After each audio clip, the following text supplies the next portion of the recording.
एक गीत जिसने भारत के इतिहास को, हमारी आज़ादी की लड़ाई को एक नई दिशा दी। एक धुन जो कभी क्रांति की आवाज़ बनी तो कभी विवाद की वजह।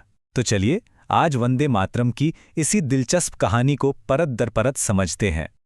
जरा सोचिए, एक तरफ तो ये गीत आज़ादी के दीवानों का मंत्र था, उनके लिए जुनून था, और वहीं दूसरी तरफ ये एक ऐसा सवाल बन गया जिस पर हमारा समाज आज तक बहस कर रहा है।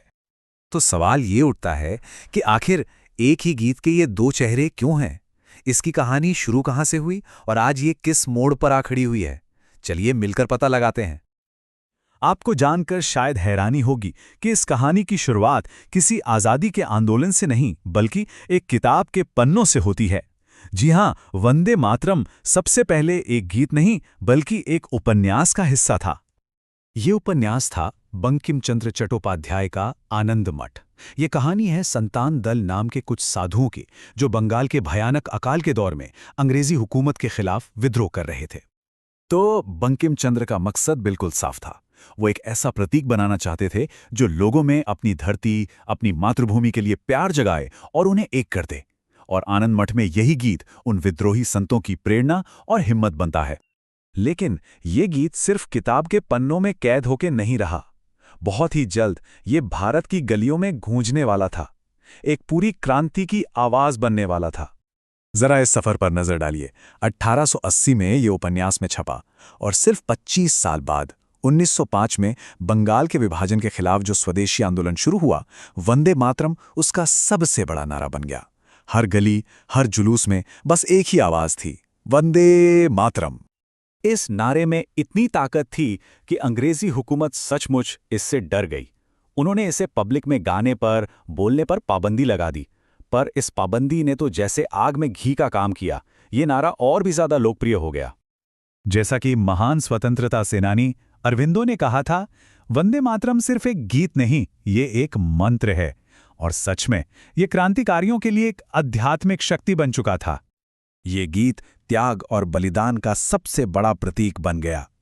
न जाने कितने ही आज़ादी के दीवाने फांसी के फंदे को चूमते हुए या अंग्रेजों की गोलियों का सामना करते हुए अपने आखिरी शब्दों में वंदे मातरम बोलकर गए। पर कहानी में एक बहुत बड़ा मोड़ आना अभी बाकी था। जो गीत देश को जोड़ने का सबसे बड़ा जरिया बना, वही अब बहस और बंटवारे का एक मुद्दा बनने जा रहा था। इस विवाद की चिंगारी सुलगनी शुरू हुई साल 1937 में। ये वो साल था जब मुस्लिम लीग ने पहली बार इस गीत पर आधिकारिक तौर पर अपनी आपत्ति जताई, और बस यहीं से एक नई बहस शुरू हो गई। तो आखिर ऐतराज था क्या? देखिए, मुख्य तौर पर 3 वजह थीं। पहली, गीत में भारत माता को देवी दुर्गा के रूप में दिखाया गया है। दूसरी, इस्लाम में मूर्ति पूजा की इजाज़त नहीं है और इसे एकेश्वरवाद के खिलाफ माना गया। और तीसरी वजह, आनंद मठ उपन्यास की कहानी के कुछ हिस्सों को मुस्लिम विरोधी माना गया। अब जब भारत आज़ाद हुआ तो हमारे संविधान निर्माताओं के सामने ये एक बहुत बड़ा सवाल था कि इस ऐतिहासिक गीत का अब क्या होगा। एक नए, आज़ाद और कई धर्मों वाले देश में इसकी जगह क्या होगी? तो संविधान सभा ने एक बहुत ही समझदारी भरा बीच का रास्ता निकाला।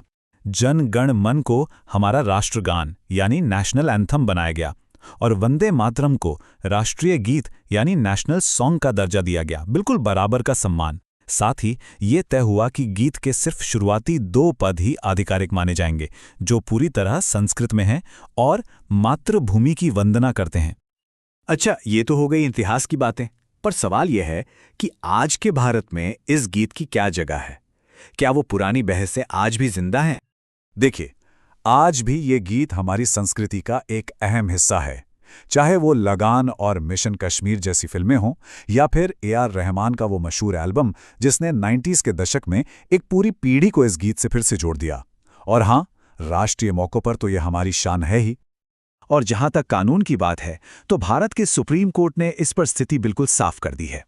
कोर्ट का कहना है कि इस गीत का सम्मान करना जरूरी है, पर किसी को भी इसे गाने के लिए मजबूर नहीं किया जा सकता।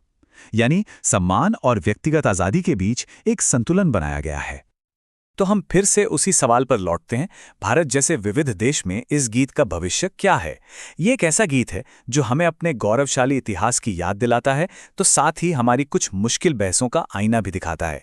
शायद इसका भविष्य इस बात पर निर्भर नहीं करता कि इसे कौन गाता है या कौन नहीं, बल्कि इस पर करता है कि हम इसके इतिहास को कितनी गहराई से समझते हैं और एक दूसरे की भावनाओं का कितना सम्मान करते हैं।